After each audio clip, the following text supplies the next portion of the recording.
Bom dia, na graça e na paz do Senhor Jesus, meus amados irmãos. Que a graça e a paz do Senhor esteja sobre as nossas vidas neste novo dia e que nós tenhamos corações sensíveis para perceber estas manifestações da graça de Deus e também para levar esta graça do Senhor por onde quer que nós formos nesse novo dia.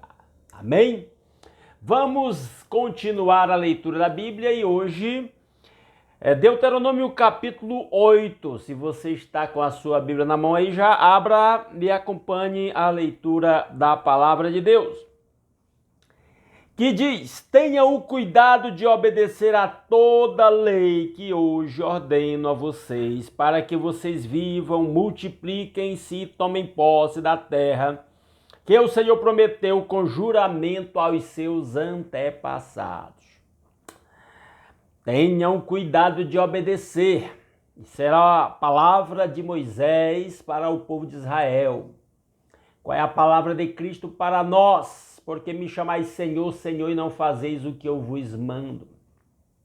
Portanto, cristãos, tenhamos cuidado de obedecer tudo o que o Senhor Jesus nos ordena.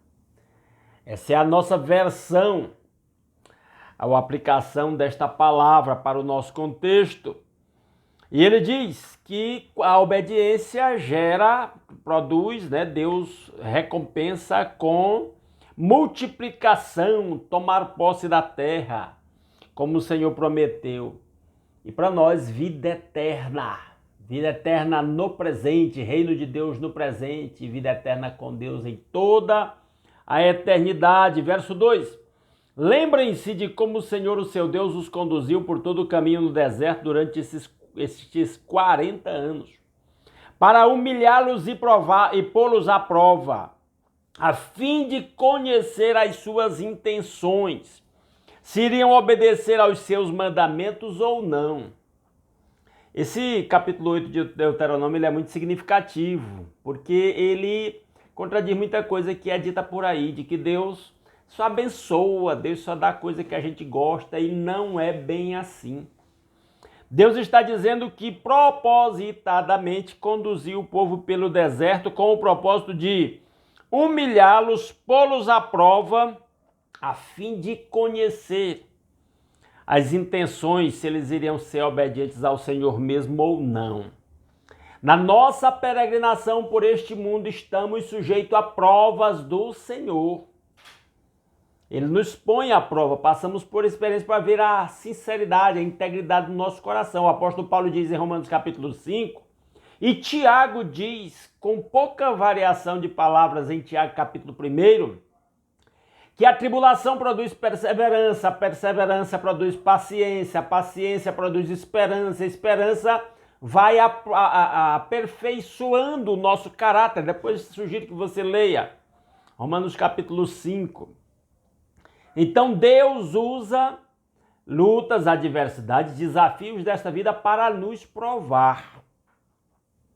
Versículo 3, assim ele os humilhou e os deixou passar fome. Como assim Deus deixa alguém passar fome? Às vezes deixa. Às vezes Deus deixa a gente passar por crises e lutas para testar a nossa fidelidade, a nossa dependência de Deus, para nos ensinar, para nos moldar. O apóstolo Paulo diz que todas as coisas cooperam juntamente para o bem daqueles que amam a Deus. E todas as coisas incluem experiências ruins também, difíceis, desafios. Mas depois os sustentou com maná, que nem vocês, nem os seus antepassados conheciam, para mostrar a vocês que nem só de pão viverá o homem, mas de toda a palavra que procede da boca do Senhor. O cristão precisa aprender que nós não precisamos só de pão, que nós precisamos da palavra de Deus, assim como nós precisamos de pão para alimentar o nosso corpo, nós precisamos da palavra de Deus para alimentar o nosso espírito. Foi esse texto que Jesus citou para o diabo quando o diabo sugeriu que Jesus transformasse pedras em pães após 40 dias de jejum. Lembram? Aí ele continua dizendo, versículo 4, as roupas de vocês não se gastaram e os seus pés não incharam durante esses 40 anos.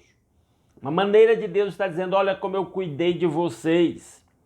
E, irmãos, se nós olharmos para as nossas experiências passadas, a nossa peregrinação, eu já estou há 56 anos peregrinando por esse mundo e eu posso olhar para o meu passado e ver como em momentos cruciais Deus cuidou de mim. Passei por lutas, por desafios, por provações, por tentações, mas Deus foi usando tudo isso para ir me aperfeiçoando. Versículo 5. Saibam, pois, em seu coração que assim como o homem disciplina o seu filho, da mesma forma o Senhor, o seu Deus, os disciplina. Uma vez um cunhado meu me ligou para perguntar, porque o pastor da igreja que ele estava frequentando disse que Deus não disciplina ninguém, cada um colhe os frutos dos próprios pecados, mas a Bíblia diz que Deus disciplina. É claro que a gente colhe os frutos dos nossos pecados, das nossas escolhas, mas Deus também intervém na nossa vida e nos disciplina sim. O Deus da Bíblia disciplina sim. E ele continua dizendo, versículo 6, aliás, o autor de Hebreus diz até que se alguém não é corrigido, é porque não é filho, é bastardo, não é filho de Deus. Se alguém não é disciplinado por Deus, que é o nosso Pai, é porque não é um filho legítimo, é um bastardo. Está lá em Hebreus capítulo 10, depois você pode ler lá. Verso 6, obedeçam aos mandamentos do Senhor, o seu Deus, andando em seus caminhos e dele tendo temor. Tema ao Senhor. O autor de Hebreus disse que o nosso Deus é fogo consumidor. Temer a Deus, desviar-se do mal, é mandamento da palavra. O cristão, ele deve ter temor do Senhor. Eu vejo as pessoas se referirem a Deus de maneira irreverente, sem nenhum temor a Deus, porque não conhece o Deus verdadeiro, o seu poder, a sua grandeza, a sua majestade, a sua ira. Porque esse é o Deus da Bíblia, ele é eterno, onipotente, ele se ira contra o pecado. Versículo 7, pois o Senhor, o seu Deus, os está levando a uma boa terra, cheia de riachos e tanques de água, de fontes que jorram nos vales e nas colinas, terra de trigo e cevada, videiras e figueiras, de romãzeiras, azeite de oliva e mel, terra onde não faltará pão e onde não terão falta de nada, terra onde as rochas têm ferro e onde vocês poderão extrair cobre das colinas. Essa era a promessa de Deus para Israel, uma terra fértil, produtiva. É claro que eles iriam ter que trabalhar para produzir. Eles iam conquistar terras de outros povos que já iriam encontrar plantações feitas, né? Mas eles iriam precisar também trabalhar para produzir. E para nós a promessa é vida eterna com Deus aqui e para a eternidade.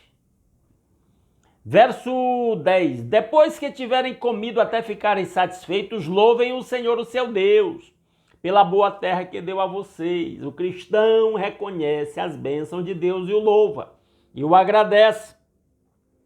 Tenham o cuidado de não se esquecer do Senhor, o seu Deus, deixando de obedecer aos seus mandamentos, às suas ordenanças e aos seus decretos que hoje ordeno a vocês. Não se esqueçam dos mandamentos do Senhor Jesus. Cristãos. Versículo 12, não aconteça que, depois de terem comido até ficarem satisfeitos, de terem construído boas casas e nelas morado, e de aumentar os seus rebanhos, a sua prata e o seu ouro e todos os seus bens, o seu coração fique orgulhoso. E vocês se esqueçam do Senhor, o seu Deus, que os tirou do Egito, da terra da escravidão. Cuidado para não esquecer de Deus na prosperidade, de esquecer do Deus que nos libertou do pecado. Muita gente só busca Deus na hora da aflição, da agonia. Quando está tudo bem, ele se esquece de Deus. Isso aqui faz total sentido. Verso 15, ele os conduziu pelo imenso e pavoroso deserto, por aquela terra seca e sem água, de serpentes e escorpiões. Muita gente quer viver aqui na terra como se fosse já um céu, sem serpentes, sem escorpiões. O fato é que nós estamos peregrinando por este mundo cercado de serpentes e escorpiões. Um mundo que jaz no maligno, do qual o diabo é o Deus desse século, o príncipe deste mundo. Essa a realidade no meio da qual nós vivemos. Para uns, oposição mais intensa, para outros menos intensas, mas ninguém isento delas. Ele tirou água da rocha para vocês e os sustentou no deserto com maná que eu e seus antepassados não conheciam. Para quê? Para humilhá-los e pô-los à prova, a fim de que tudo fosse bem com vocês. Esse é o Deus da Bíblia, ele nos humilha, ele nos põe à prova, ele usa as circunstâncias, adversidades para nos moldar, para nos aperfeiçoar. Muita gente não quer receber a correção, a poda de Deus. O Senhor Jesus diz lá em João capítulo 15 que a videira que produz bom fruto, o galho da videira, ele poda para dar mais fruto. Poda é corte, é dor. Não digam, pois, em seu coração a minha capacidade e a força das minhas mãos ajuntaram para mim toda esta riqueza.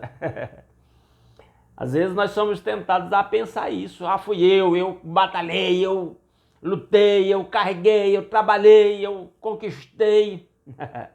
Meu amigo, foi Deus que te deu as oportunidades, foi Deus que te deu a saúde, a habilidade, a inteligência, tudo é dele.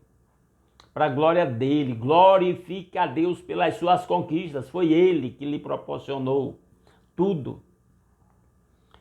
18, mas lembrem-se do Senhor, o seu Deus, pois é ele que dá a vocês a capacidade de produzir riqueza, confirmando a aliança que jurou aos seus antepassados, conforme hoje se vê. Deus não vai dar riqueza de graça à toa. Ele nos dá as capacidades para trabalhar, para conquistar a inteligência, a força, a saúde. Isso ele nos garante, ele nos dá. E é assim que o crente tem que viver, conhecendo esse Deus e submetendo a ele. Um conselho que eu posso deixar para os meus irmãos sobre isso é: quando você estiver enfrentando um grande desafio na sua vida, parece um obstáculo grande demais, uma luta que você acha que não vai conseguir vencer, pergunte para Deus: Senhor, o que o Senhor quer me ensinar com isso? Pergunte para Deus em oração: como é que eu posso modificar essa situação? Como é que eu posso usar a minha inteligência, Senhor? A inteligência que o Senhor me deu para vencer esta batalha. Essa é a oração de um cristão, porque aí o cristão está se abrindo para o aprendizado, para a orientação do Senhor, para o crescimento. Acho que uma das orações mais sábias que nós podemos fazer é: Deus, derrama luz no meu entendimento, me dá clareza sobre o que o Senhor espera de mim em cada situação que eu passo. Essa é uma mensagem que eu deixo para os meus irmãos neste vídeo, nesta leitura.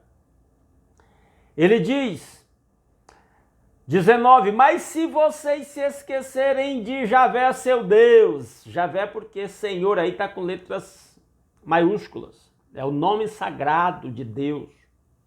Se vocês se esquecerem de Javé, o seu Deus, e seguirem outros deuses, prestando-lhes culto e curvando-se diante deles, asseguro-lhes hoje que vocês serão destruídos. Deus promete bênção, prosperidade, recompensa, mas também alerta para o perigo da disciplina, de colher os frutos da nossa desobediência, da nossa insubmissão, da nossa arrogância. 20, por não obedecerem ao Senhor, o seu Deus, vocês serão destruídos como foram as outras nações que o Senhor destruiu perante vocês. O cristão anda em obediência. Eu não sei se você está percebendo, mas o livro de Deuteronômio dá muita ênfase à necessidade de obediência. Moisés está dizendo para o povo, agora a nova geração, que a velha geração morreu no deserto por causa da desobediência. A nova geração está no limite da terra prometida, para conquistar a terra que Deus prometeu. E Moisés está sabendo que vai morrer ali, ele não vai entrar na terra prometida. E Deus o instrui a dar as últimas orientações para o povo, exortando a andar na lei do Senhor, a obedecer a Deus, a fazer a sua vontade, mostrando as bênçãos que virão como resultado da obediência e da submissão a Deus, e também prevenindo o povo do peso da mão de Deus para os desobedientes. Isso vale para nós. Você é cristão, você é um seguidor de Cristo, você e eu somos chamados à obediência. Eu gosto muito de Mateus 28, 18 a 20. Jesus diz: toda autoridade, depois da sua ressurreição, toda autoridade me foi dada no céu e na terra. Portanto, vão. Ele está dando uma ordem, baseado na sua suprema autoridade. Toda autoridade me foi dada no céu e na terra. Portanto, vão e façam discípulos de todas as nações, batizando-os em nome do Pai, do Filho e do Espírito Santo. Os discípulos são aprendizes que deveriam ser aprendizes de Cristo por meio dos cristãos, de nós. E deveriam ser batizados em nome do Pai, do Filho e do Espírito Santo. Ele diz: ensinando-os a guardar ou a obedecer tudo quanto eu vos tenho mandado. Uma das maneiras como eu resumo esses versículos é: eu tenho toda, Jesus dizendo, eu tenho toda a autoridade no céu e na terra, vão, me obedeçam e ensine as pessoas a me obedecer. Você está obedecendo a Deus e você está ensinando as pessoas a obedecer a Deus? A bênção, o êxito, a bem-aventurança, a alegria, a paz são frutos consequentes da consequências da nossa obediência. E a nossa desobediência vai produzir ira, castigo, sofrimento. Somos chamados pela palavra de Deus hoje a andar em obediência ao nosso Deus. E que Ele mesmo aplique sua palavra aos nossos corações. Amém? Se você gostou desse conteúdo, deixa um like nesse vídeo aí. Se não gostou, dá um dislike, tá tudo certo. Comente aí nos comentários desse vídeo o que você achou, né, dessa leitura, desse texto, o que você aprende com ele, se você concorda ou discorda de alguma coisa que eu disse, se você quer destacar alguma coisa que passou desapercebida para mim, comenta aí, tá bom? Se puder, compartilhe aí nos seus grupos de WhatsApp, no Facebook, no X ou em outras redes sociais, se seja possível compartilhar esse tipo de conteúdo, assim você estará nos ajudando a ter alcance com esse vídeo na plataforma e alcançar mais pessoas com a palavra de Deus. Se alguém é novato por aqui, gostou desse conteúdo e quer continuar acompanhando, está convidado a se inscrever no nosso canal. Tá certo? Vamos orar então? Nosso Deus e nosso Pai maravilhoso, muito obrigado pelas incontáveis bênçãos com que o Senhor nos tem abençoado. Obrigado por mais uma noite de paz e um novo dia que o Senhor nos acrescenta. Obrigado por acordar com saúde, porque, ó Deus, podemos começar esse novo dia aqui, meditando na palavra, alimentando o nosso espírito, sendo exortados pela palavra e pelo Espírito, para andarmos em obediência, em fidelidade ao Senhor. Ó Deus, muito obrigado pelas incontáveis bênçãos com que o Senhor nos tem abençoado. Obrigado pela vida, pela família, pelo lar, pelo novo dia, a nova oportunidade de novas realizações, de novas experiências e novos aprendizados. Muito obrigado, louvado seja o seu santo nome, que a bênção do Senhor esteja sobre a vida de cada um dos meus irmãos, dando saúde para quem está doente, preservando a saúde de quem está saudável, tocando com o seu toque curador na vida dos doentes, fazendo milagres a seu favor. Se o Senhor quer usar médicos, medicamentos, internações, cirurgias, seja feita a sua vontade. Mas intercedemos porque entendemos que o Senhor é quem cura todas as nossas doenças, que os médicos fazem o seu trabalho, os medicamentos fazem o seu efeito, mas a resposta final vem do Senhor. Portanto, ó Deus, opera na vida do seu povo com cura sobre os enfermos. A bênção do Senhor esteja sobre o lar de cada um dos meus irmãos, para que cada casa seja um templo de adoração ao Senhor. Ó Deus maravilhoso, que a paz, o amor, a alegria do Espírito Santo estejam presentes, bem como todos os frutos do Espírito Santo, na vida dos casais, promovendo harmonia entre os casais, sabedoria aos pais para educar os filhos, na disciplina e admoestação do Senhor, ó Deus maravilhoso, que haja harmonia entre os irmãos, que os lares sejam lugar de paz, de amor, de alegria, de aconchego, de segurança, de estabilidade, de aprendizado, de crescimento, de fortalecimento de cada membro da família. Ó Deus maravilhoso, que a sua bênção esteja sobre o trabalho de cada um dos meus irmãos, fazendo prosperar o trabalho de cada um, abrindo porta de emprego para quem está desempregado, dando soluções financeiras para quem está endividado, dando sabedoria a cada um para administrar os recursos que o Senhor tem confiado com sabedoria, com prudência, com inteligência, para que o seu povo viva em abundância, em prosperidade, em liberdade e liberalidade no seu reino. Ó Deus maravilhoso, que a bênção do Senhor esteja sobre as suas igrejas locais, cada congregação individualmente. Levanta obreiros do Senhor para liderar aquelas igrejas que estão sem uma liderança. Homens segundo o seu coração, que apacentem o rebanho do Senhor com prudência e com inteligência, dá submissão ao seu povo para buscar a sua orientação na escolha do homem que venha, ó Deus, conduzir o seu povo segundo a sua palavra. Ó Deus, aviva a sua obra. Cada igreja esteja cumprindo a sua missão, que o seu povo que se chama pelo seu nome se humilhe, ore e busque a sua face e se converta dos seus maus caminhos, para que o Senhor ouça do céu, perdoe o nosso pecado e sare a nossa terra. Seja com os missionários que estão em outros países, outros lugares onde o evangelho é proibido, onde eles podem sofrer retaliação, perseguição, até prisão ou morte. Sustenta, fortalece, livra, faça produzir fruto da fidelidade do evangelho, na pregação do evangelho, por onde cada um passar.